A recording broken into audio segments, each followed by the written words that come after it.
আজকাল এই হিন্দুত্ব শব্দটা রাজনৈতিকভাবে খুব ব্যবহার করা হয়, আর বিজেপির লোকসভায় ফলাফলের পর শব্দটা নিয়ে কাটাছেঁড়া শুরু হয়ে গিয়েছে। আচ্ছা, আপনাদের একটা প্রশ্ন করি, হিন্দু ধর্ম আর হিন্দুত্ব এই দুটি শব্দের মধ্যে ফারাক কোথায়? একটু ভেবে উত্তর দেবেন প্লিজ।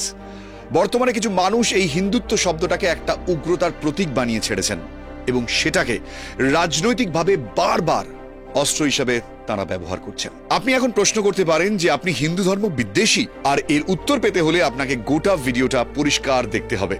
তাহলে একমাত্র বুঝতে পারবেন যে আমি কি বোঝাতে চাইছি আর কি বোঝানো হচ্ছে। ধরুন, আজকের দিনে যদি স্বামী বিবেকানন্দ বেঁচে থাকতেন, কোন রাজনৈতিক দলে যোগ দিতেন বলুন তো? আরে, অবাক হয়ে গেলেন, ভাবছেন এটা আবার কেমন প্রশ্ন। চলুন আমি আপনাদের একটু সাহায্য করছি। বিবেকানন্দ একজন হিন্দু সন্ন্যাসী, গেরুয়া বস্ত্র পরিহিত সর্বত্যাগী, হিন্দু ধর্মের নবরূপকার, অবশ্যই দেশপ্রেমিক, এবং ছোটবেলা থেকেই তার বহু চর্চিত বহুল প্রচলিত সেই বাণীটির কথা মনে পড়ে, গর্বের সহিত বলুন আমি হিন্দু। এতগুলো বিষয় যখন মিলে যাচ্ছে, তখন স্বামী বিবেকানন্দ হিন্দুত্ববাদী দলেই থাকতেন, তাই তো? কিন্তু এখানেই তো আজকের ভিডিওর সার্থকতা। আপনি পরিষ্কার বুঝতে পারবেন আমি ঠিক কি বলতে চাইছি, আর আমি সত্যিই কি হিন্দু বিদ্বেষী কথাবার্তা বলছি। হিন্দু ধর্ম আর হিন্দুত্বের মধ্যে ফারাক কোথায়? ইতিহাস সাক্ষী আছে, স্বামী বিবেকানন্দ পর্যন্ত তাকে শুনতে হয়েছিল কিছু তথাকথিত সেই সময়ের প্রগতিশীল ঐতিহাসিকদের মুখ থেকে বিবেকানন্দ নাকি রামমোহন ও বিদ্যাসাগরে শুরু করা নবজাগরণের ধ্বংসকারী। তারা বলতেন হিন্দু পুনরুত্থানবাদী। অন্যদিকে হিন্দুত্ববাদীরা তাকে বারবার নিজেদের শিবিরে টানতে চেয়েছিলেন। বিবেকানন্দকে নিয়ে আজও রাজনীতি কম হয় না। আপনারাও অনেকেই বিবেকানন্দের হিন্দুত্ব ও বর্তমান রাজনীতির হিন্দুত্ব নিয়ে একটা দোলাচলে থাকেন, কি তাই তো? আমি ভাবলাম আজকে পরিষ্কার করে দিই বিবেকানন্দের সময়কার হিন্দু ধর্ম আর আজকের হিন্দুত্বের মধ্যে ফারাকটা ঠিক কোথায়। দেখব সত্যি কি বিবেকানন্দ তথাকথিত হিন্দুবাদী। হিন্দুত্ব বনাম বিবেকানন্দ, এই থাম্বনেল দেখার পর সেটাই পরিষ্কার করব কিভাবে এই বিষয়টি আমি দাবি করছি। নমস্কার, আই এম বোসের আবার একটা নতুন ভিডিও আপনাদের স্বাগত, আর আপনাদের সঙ্গে রয়েছি আমি কুনাল। স্বামী বিবেকানন্দ সংসার ত্যাগী সন্ন্যাসী, বেদান্তপন্থী, মুক্তি সাধক। তাই বলে গিরিগুহাকে আশ্রয় করে আত্মমুক্তির পলায়নী প্রবৃত্তি তাকে কখনোই আকৃষ্ট করেনি, বরং বারবার পরজগতের স্বর্গীয় সুখের তুলনায় এই মাটির পৃথিবীকে বেশি গুরুত্ব দিয়েছিলেন তিনি। সাধারণ মানুষের নামে উচ্চবর্ণের সম্প্রদায় যুগ যুগ ধরে বিশাল যে সমাজ ব্যবস্থা, নিম্ন শ্রেণী তাদেরকে যেভাবে শোষণ করেছে, স্বামীজির দৃষ্টিতে তা ছিল ধর্মবিরুদ্ধ। জাতি কি? এই প্রশ্নের উত্তরে বিবেকানন্দ হিন্দু, মুসলমান, খ্রিস্টান এই ধর্মীয় বিশ্বাসের ভেদকে জাতি বলেননি। তিনি বলেছেন সত্যিকারের জাতি, যাহারা কুটিরে বাস করে, তাহারা তাহাদের ব্যক্তিত্ব ও মনুষ্যত্ব ভুলিয়া গিয়াছে।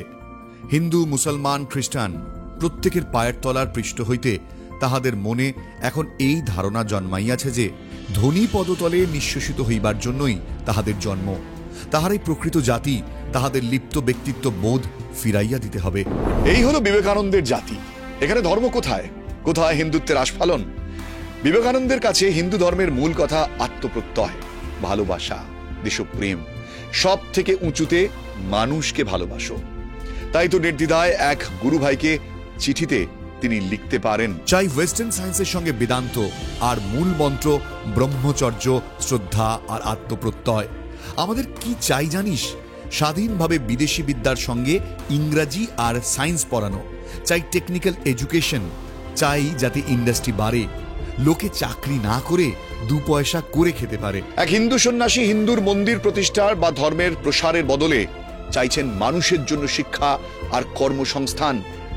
যে নতুন ভারতের স্বপ্ন তিনি দেখিয়েছিলেন, সেখানে থাকবে না কোনো সাম্প্রদায়িক বিভেদ। 1895 সালের এক চিঠিতে তিনি লিখেছিলেন, ধর্ম ধর্ম করে একটা জাতিকে তোরা পায়ের তলায় পিষে মারছিস। নিবেদিতা বলেছেন, কেঁদেছেন স্বামীজি। ভারতবর্ষের জন্য তার প্রতিটি লেখা তার চোখের জল দিয়ে লেখা। বিবেকানন্দের মতে ধর্মের মূল কথা হওয়া উচিত ছিল মানব প্রেম। ধর্ম শুধুমাত্র বক্তৃতা আর দর্শন তত্ত্বে সীমাবদ্ধ নয়। তিনি ধর্মকে আত্ম উপলব্ধি বলেছেন। কিন্তু আজকের ভারতে ধর্মের মধ্যে ওই আত্ম উপলব্ধি ছাড়া সবকিছুই আপনারা পাবেন। তাই বিবেকানন্দ সবসময় এই হিন্দুত্বের বিরুদ্ধেই ছিলেন। তিনি অন্য ধর্মকে ছোট করে নিজের ধর্মের প্রসার চাননি। তাই তিনি বলেছিলেন, প্রত্যেকের অন্তরে যে দেবত্ব আছে তার পূর্ণ বিকশিত রূপই ধর্ম। তার মতে সব পূজা যদি পবিত্র হয় ও অন্তরের হিতের জন্য করা হয়, তবে তার সমষ্টিকেই ধর্ম বলা চলে। বিবেকানন্দ ধর্মের নামে মানুষে মানুষে বিভেদ দেখে 1898 সালে এক পত্রে লিখেছিলেন, যে ধর্ম মানুষে মানুষে বিভেদ ঘটায় তা ধর্ম নয়। আজকের ভারত দেখতে পেলে কি বলতেন বিবেকানন্দ? আমরা জানি না, শুধু তার কথাই ধার করে বলতে পারি, ধর্ম হলো মানুষকে পশু থেকে মানুষে এবং তারপর মানুষ থেকে দেবতায় রূপান্তরিত করা। 1892 সালে লেখা এক পত্রে পরিব্রাজক বিবেকানন্দ বলছেন, আমার দেশে একটি কুকুরও যতক্ষণ অভুক্ত থাকবে ততক্ষণ আমার কাজ তার খাদ্যের ব্যবস্থা করা, এছাড়া কোনো ধর্ম নেই। তাহলে বুঝতেই পারছেন, এই ধর্মে আচার নেই, নেই কোনো আস্ফালন, কোনো রাজনৈতিক হিসাবও নেই। এটাই বিবেকানন্দের হিন্দু ধর্ম, বলা চলে বিবেকানন্দের ধর্ম। বিবেকানন্দের মতে জগতের সবচেয়ে বড় দুর্ভাগ্য হলো একটি ধর্মের মানুষের অপর ধর্মের প্রতি সহিষ্ণুতার অভাব। 1893 সালের 15 সেপ্টেম্বর বিশ্ব ধর্ম মহাসভায় দেওয়া ভাষণে তিনি সেই বিখ্যাত কুয়োর ব্যাঙের গল্প বলেছিলেন। ব্যাঙটি কুয়োর মধ্যে থাকতো আর ভাবতো সেই কুয়োই সবচেয়ে বড় জগৎ, আর কিচ্ছু নেই। গল্পের শেষে বিবেকানন্দ উচ্চারণ করলেন সেই অমোঘ শব্দবন্ধ, যা তার পক্ষেই বলা সম্ভব। I am a Hindu. I am sitting in my own little well and thinking that the whole world is my little well. The Christian sits in his little well and thinks the whole world is well. The Mohammedan sits in his little well and thinks that is the whole world. আপনারা যারা মনে করেন বিবেকানন্দ হিন্দুত্বের ঢাক বাজাতে বিশ্ব ধর্ম সভায় গিয়েছিলেন আমেরিকায়, তাদের বলি, বিবেকানন্দের এই বক্তৃতাটি ভালো করে পড়ুন বা ভালো করে শুনুন। বিবেকানন্দ উপলব্ধি করেছিলেন আগামী পৃথিবীর প্রয়োজন বিশ্বজনীন মানবিক ধর্মমত। তাই তিনি বলেছিলেন, আমাদের শুধু সহিষ্ণুই হতে হবে এমনটা নয়, বরং অন্য মতকেও গ্রহণ করতে হবে, কারণ সব ধর্মের সার কথাটি হলো সত্য। হ্যাঁ, তিনি একজন বৈদান্তিক হিন্দু সন্ন্যাসী, এই কারণেই ধর্মসভায় বলতে পেরেছিলেন এই কথাটি। আজকের এই তীব্র হানাহানি, ঘৃণা, হিংসা আর প্রতিহিংসার ধর্মমতের সঙ্গে বিবেকানন্দের কোনো সাদৃশ্য নেই।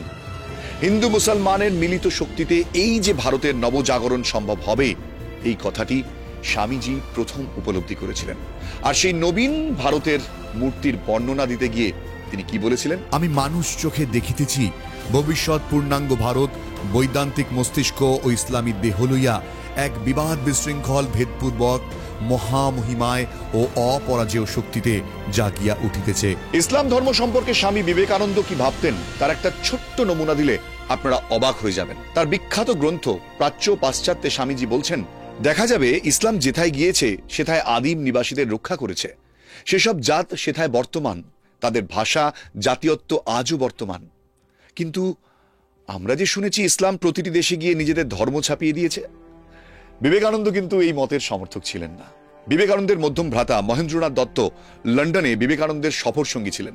লন্ডনে বিবেকানন্দ গ্রন্থে তিনি লিখেছেন, আমাদের মাতৃভূমির পক্ষে হিন্দু ও ইসলাম এই ধর্মরূপ এই দুই মহান মতের সমন্বয়ে একমাত্র আশা। এক ঘরোয়া বিবেকানন্দের সন্ধান পাওয়া যায়।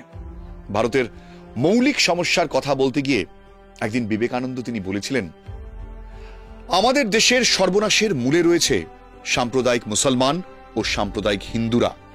এদের জন্যই দেশটা উচ্ছন্নে যাবে।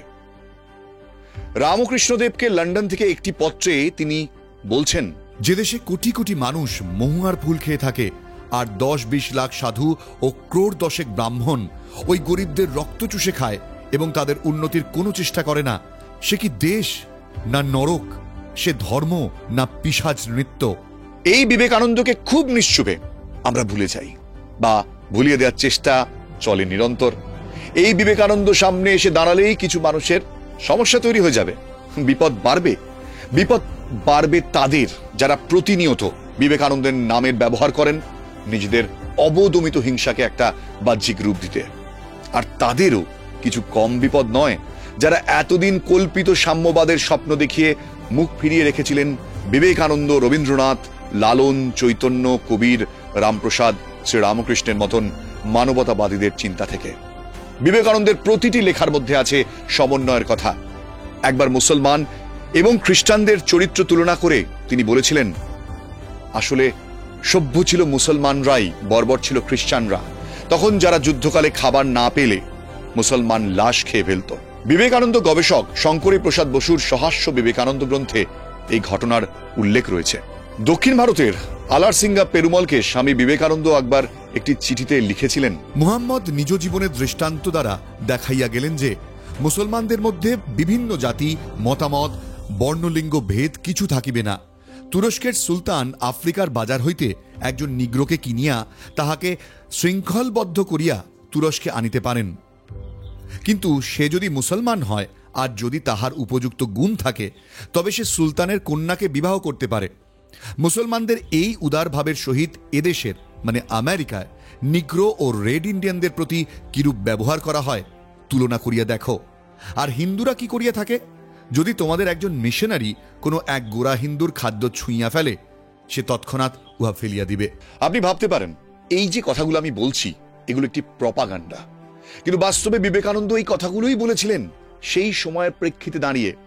আপনি বলতেই পারেন, স্বামীজি তো আর দেশভাগ দেখেননি, মুসলমানদের নতুন দেশের দাবি শোনেননি। কিন্তু অদ্ভুত বিষয় কি জানেন, স্বামীজি কিন্তু তার জীবদ্দশাতেই দাঙ্গা দেখেছিলেন। 1901 সালের ইংরেজদের অনুপ্রেরণায় ঢাকার নবাবের সাহায্যে অন্নপূর্ণা পুজোর দিন ভয়াবহ দাঙ্গা হয়েছিল, এবং এই দাঙ্গা দেখে কিন্তু স্বামীজি কোনো ঘৃণা ভাষণ সেদিন করেননি। উল্টে বলেছিলেন, মানুষ লাঠি আর অস্ত্রের ভয়ে ধর্মত্যাগ করেনি, ধর্মত্যাগ করলেন আমাদের ভালোবাসার অভাবে। এসব শোনার পর আপনি বলতেই পারেন, নেতাজি, বিবেকানন্দ এই সকল নরমপন্থী মানুষদের দিয়ে দেশ চালানো যেতে পারে না। কারণ আমার গত ভিডিওতেও এই ধরনের কমেন্ট পাওয়ার পরই আমি এটা বলতে আজকে বাধ্য হচ্ছি। আজকে যখন বাঙালির ইতিহাস এবং পরম্পরা তুলে ধরছি, কিন্তু কিছু বাঙালি তখনও সেই সাম্প্রদায়িক কথাবার্তাই বলার চেষ্টা করছেন। কিন্তু ভুলে যাবেন না, এই সকল নরমপন্থী মানুষই চরমপন্থার শ্রেষ্ঠত্বে পৌঁছেছিলেন, কিন্তু দেশকে ভাগ হতে দেবেন না, এই ছিল তাদের ব্রত। স্বাভাবিকভাবেই বুঝতে পারছেন বিবেকানন্দের চলার পথ সেদিন সত্যিই মসৃণ ছিল না। কারণ কিছু মানুষ সেই সময়ও ছিলেন যারা আজও রয়েছেন। বারবার তাকে অপমানিত হতে হয়েছে খ্রিস্টান, মুসলমান ধর্মের গোঁড়া সাম্প্রদায়িকদের বিরুদ্ধে। উগ্র হিন্দু সাম্প্রদায়িকরাও কিছু কম বলেননি সেই সময় স্বামী বিবেকানন্দকে। স্যার গুরুদাস বন্দ্যোপাধ্যায় কি বলেছিলেন? কায়স্থের ছেলে সন্ন্যাসী হয়েছে, স্বামী লাগিয়ে ঘুরে বেড়াচ্ছে, হিন্দু রাষ্ট্র হলে পিটিয়ে মেরে ফেলা হতো। আপনারা কি সেই হিন্দু রাষ্ট্রের কথাই বলছেন? আমেরিকার ধর্ম মহাসম্মেলন থেকে ফেরার পর সম্বর্ধনার আয়োজন করা হয়েছিল। কোনো বিখ্যাত বাঙালি সে সময় রাজি হননি, কায়স্থর ছেলে সন্ন্যাসী হওয়াকে তারা মেনে নেননি। শেষে উত্তরপাড়ার জমিদার জয়কৃষ্ণ মুখোপাধ্যায় তিনি রাজি হয়েছিলেন, কিন্তু বলেছিলেন স্বামী বিবেকানন্দ বলতে পারবো না, বলবো ব্রাদার বিবেকানন্দ। বারবার বিবেকানন্দ ভারতের শূদ্র জাতির মুক্তির কথা বলেছেন, গর্জে উঠেছেন ধর্মের নামে নিচু জাতির উপর অত্যাচার দেখে। বর্তমান ভারত গ্রন্থে বিবেকানন্দ বলছেন, এমন সময় আসিবে যখন শূদ্রত্ব সহিত শূদ্রের প্রাধান্য হইবে। গান্ধী ভারতের বর্ণাশ্রমকে মেনে নিলেও বিবেকানন্দ কিন্তু এই বর্ণপ্রথায় শূদ্রদের উপর অত্যাচারে বারবার সোচ্চার হয়েছিলেন। এই বিষয়ে একটা মজার ঘটনা আপনাদের বলি। স্বামী গম্ভীরানন্দ এই ঘটনাটি তিনি জানিয়েছিলেন। স্বামীজির সঙ্গে আলাপ জুড়লেন কজন, কায়স্থ শূদ্রের ছেলে সন্ন্যাসী হয়েছেন, আর তা নিয়েই ঠাট্টা করতেই কয়েকজন এসেছিলেন তার কাছে। তাই তারা স্বামীজিকে জিজ্ঞাসা করলেন, স্বামীজি আপনার কি জাত? স্বামীজি গম্ভীরভাবে উত্তর দিলেন, যে জাত রাজা সৃষ্টি করে আমি সেই জাতির লোক। সন্ন্যাসীর আদেশে রাজা সিংহাসনে বসেন, সন্ন্যাসী উপস্থিত থাকলে রাজা সিংহাসন ছেড়ে উঠে দাঁড়ান, এবং সন্ন্যাসীকে অবজ্ঞা করলে রাজা সিংহাসনচ্যুত হন। উত্তর শুনে ব্রাহ্মণরা নির্বাক হয়ে দাঁড়িয়ে রইলেন। এমনই ছিলেন আমার আপনার স্বামী বিবেকানন্দ। জাতিভেদ, অস্পৃশ্য তাকে সামাজিক ব্যাধি বলতেন তিনি। স্বামী বিবেকানন্দ বারবার বলেছিলেন, যদি এমন একটি রাষ্ট্র গঠন করতে পারা যায় যেখানে ব্রাহ্মণের জ্ঞান, ক্ষত্রিয় সভ্যতা, বৈশ্যের সম্প্রসারণ শক্তি ও শূদ্রের সাম্যদর্শ এসবগুলি ঠিক ঠিক বজায় থাকে, অথচ এদেশের গুণগুলো থাকবে না, তাহলে তা একটি আদর্শ রাষ্ট্র হবে। আসলে বর্ণপ্রথা প্রাচীন যুগে মানুষের গুণ ও কর্ম অনুযায়ী নির্ধারিত করা হতো। মানে ব্রাহ্মণের ছেলের গুণ না থাকলে সে ব্রাহ্মণ না হয়ে ক্ষত্রিয় বা শূদ্র হবে, আর শূদ্রের ছেলের জ্ঞান এবং প্রজ্ঞা থাকলে ব্রাহ্মণ হতে তার কোনো বাধা নেই। পরবর্তীকালে এই বর্ণপ্রথার অবনমন ঘটে। গীতাতেও 4th অধ্যায়ের 13 শ্লোক, সেখানে বলা হচ্ছে চতুর্বর্ণং ময়া সৃষ্টং গুণকর্ম বিভাগশ, অর্থাৎ গুণ এবং কর্মের দ্বারা এই 4টি বর্ণ তথা ব্রাহ্মণ, ক্ষত্রিয়, বৈশ্য এবং শূদ্র সৃষ্টি হয়েছে। বিবেকানন্দের চিন্তায় যে ভারতের ছবি দেখা যায়, সেখানে কোনো বর্ণভেদ বা উঁচু জাত নিচু জাত এসবের কিছু বালাই ছিল না। আসলে বিবেকানন্দ বিশ্বাস করতেন হিন্দু ধর্ম সর্বজনীন সহনশীলতা এবং গ্রহণযোগ্যতা শেখায়। তিনি এই ধারণার উপর জোর দিয়েছিলেন যে সমস্ত ধর্ম একই সত্যের পথ এবং বিভিন্ন ব্যক্তি তাদের সংস্কৃতি এবং ব্যক্তিগত প্রবণতার উপর ভিত্তি করে বিভিন্ন পথ অনুসরণ করতে পারেন। রামকৃষ্ণ কথামৃততে একবার ধর্ম নিয়ে কথা বলতে গিয়ে ঠাকুর বলেছিলেন, তেলে জলে ঝোলে ঝালে অম্বলে রসে বসে থাকবি, কখনো একঘেয়ে হবি না। তার পথ অনুসরণ করেই বিবেকানন্দ একঘেয়ে হতে চাননি। তাই কুয়োর ব্যাঙের গল্প বলেছিলেন। আর আজকের হিন্দু রাষ্ট্রের তথাকথিত দাবিদারদের এক ধর্ম এক ভাষার স্লোগান বিবেকানন্দের হিন্দু ধর্মের সঙ্গে কোনোভাবেই এক নয়। হিন্দু ধর্মের সম্মান মর্যাদা রক্ষার বর্তমান হিন্দুত্ববাদীদের তুলনায় বিবেকানন্দকে অনেক বেশি লড়াই করতে হয়েছে। আর এই নিয়েই আপনাদের একটা ঘটনা বলি, তাহলে বুঝতে পারবেন যে কতটা সমস্যা তাকে সেই সময় পোহাতে হয়েছিল। সবসময় হিন্দু ধর্মকে ছোট করে দেখা এক বিদেশিনী মহিলা, সাংবাদিক ছিলেন তিনি, একবার স্বামী বিবেকানন্দকে জিজ্ঞাসা করেছিলেন, ইসলাম ধর্মের প্রবর্তক কে? মানে কে প্রবর্তন করেছেন ইসলাম ধর্মের? স্বামীজি উত্তর দিয়েছিলেন, প্রফেট মোহাম্মদ। মহিলা সাংবাদিক এরপরে বলেন, খ্রিস্টান ধর্মের প্রবর্তন কে করেছেন তাহলে বলুন তো? স্বামীজি বলেন, জিসাস ক্রাইস্ট।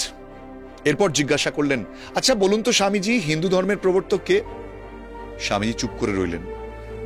স্বামীজির উত্তর না পেয়ে কিছুক্ষণ পর মহিলা সাংবাদিক বললেন, হিন্দু ধর্মের কোনো প্রবর্তক নেই, অতএব হিন্দু কোনো ধর্ম নয়।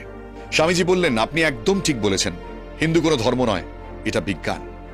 এবার স্বামীজি পাল্টা প্রশ্ন করলেন, পদার্থবিজ্ঞান, জীবন বিজ্ঞান, রসায়ন বিজ্ঞান কে আবিষ্কার করেছেন বলুন তো? মহিলা উত্তর দিলেন, কোনো একজন নয়। এবার স্বামীজি বললেন, আপনার সব কথা ঠিক, আসলে অনেক মানুষ, অনেক বিজ্ঞানী সময়ে সময়ে নিজেদের অবদান রেখে বিজ্ঞানের শাখাগুলি সৃষ্টি করে গেছেন। আর হিন্দু ধর্ম হলো সেই বিজ্ঞান যা বহু বছর ধরে সাধু, সন্ন্যাসী, জ্ঞানী, মহাত্মাদের সঠিক মার্গদর্শনে ক্রমশ বেড়ে উঠেছে। তিনি হিন্দু ধর্মকে এভাবেই ব্যাখ্যা করতেন। হিন্দু ধর্মকে ব্যাখ্যা করতে গিয়ে তার কাছে হিন্দু ধর্ম ছিল এটাই। তার হিন্দু ধর্ম ভোটের ময়দানে বাজিমাত করার হিন্দু ধর্ম নয়। জানি না আপনাদের চোখ খোলাতে পারলাম কিনা, তবে যে হিন্দু ধর্ম নিয়ে আজকে এত কথা হচ্ছে, এই হিন্দু ধর্ম আসলে ধর্ম নয়, এটা একটা পরম্পরা, এটা হলো ঐতিহ্য, যা আগেও ছিল, যা আজও আছে, যা আগামীতেও থাকবে। একেই তো আপনারা বলেন না সনাতন, তাই না? সনাতন, তাকে আলাদা করে রক্ষা করতে হয় না। আর যেতে যেতে শুধু এটুকুই বলবো, এই কথাটুকুই বলবো আপনাদের, যে কেউ অধম যদি হয় তাহলে আপনি উত্তম হবেন না। কেন জানি না, আপনি কি বুঝলেন? যদি ভালো লাগে, যদি মনে হয় আমার এই প্রত্যেকটা কথার মধ্যে কোথাও আমি আপনাকে সেই অতীত ভারতের শিক্ষার মন্ত্রে সামান্য হলেও দীক্ষিত করতে পেরেছি বা সামান্য হলেও আলোকপাত করতে পেরেছি, তাহলে আমার এই ভিডিওটিকে প্লিজ আরো অনেক মানুষের মধ্যে শেয়ার করে দেবেন। ভালো লাগলে লাইক ও কমেন্টে আপনি জানাবেন যে আপনি নিজে কি মনে করেন। আপনার মন্তব্য বা আপনার কমেন্টকেও আমরা রেসপেক্ট করি। সঙ্গে রাখবেন আই এম বোসকে। আর যদি সত্যি ভালো লাগে তাহলে সাবস্ক্রাইব না করে যাবেন না। আবারও একটা নতুন ভিডিওতে দেখা হবে এভাবেই। এখানে শেষ করছি আজকে। জয় হিন্দ।